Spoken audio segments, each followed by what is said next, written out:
Mirkarim Osim, yozuvchi va tarjimon. O'zbekistonda xizmat ko'rsatgan o'qituvchi, O'zbekistonda xizmat ko'rsatgan madaniyat xodimi. Dastlab eski maktabda, so'ngra Shams-ul-Urfon boshlang'ich maktabi, Narimonov nomidagi ta'lim va tarbiya texnikumida tahsil olgan. Moskvadagi Bubnov nomidagi pedagogika institutini tugatgan. Samarqandda o'qituvchilar tayyorlash kursida dars bergan. Davlat nashriyotlarida Toshkent pedagogika fanlar ilmiy tadqiqot institutida ilmiy xodim, G'ofur G'ulom nomidagi adabiyot va san'at nashriyotida muharrir bo'lib ishlagan. Yangi ariq ilk qissasi Xorazm xonligini ideallashtirgan asar sifatida bosilmay qolgan. Mirkarim Osim 1935-yil, 1936-yillarda kelib she'r yoza boshlagan. Dastlabki yirik asari Astrobod tarixiy qissasi Alisher Navoiy hayotiga bag'ishlangan. Shundan keyin u Navoiy haqida turkum qissa va hikoyalar yozgan.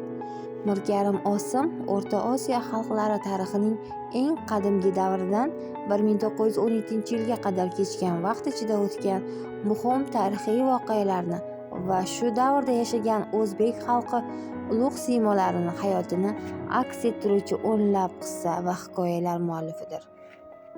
To'maris, Shiroq, Iskandar va Spitamen, Temur Malik, Mahmud Tarobiy, O'tror kabi qissalarida ajdodlarimizning xorijiy istilochilarga qarshi mustaqillik uchun olib borgan kurashi tasvirlangan.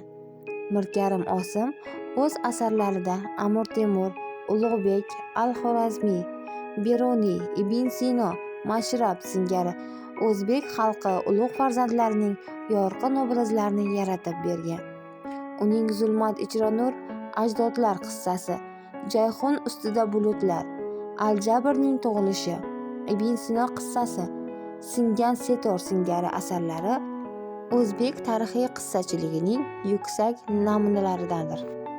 Mirkarim Osimning tarixiy qissa va hikoyalariga xos asosiy fazilatlar ularda tarixiy haqiqat bilan badiiy to'qimaning o'zaro uyg'unligi, tarixiy shaxs obrazining tarixiy davr fondida yaratilganligi, xalqparvarlik va vatanparvarlik g'oyalarining bu asarlar osha qizil ip o'laroq o'tganligi hamda badiiy til va uslubning soddaligi, shiraliligi, o'zbekonaligidir.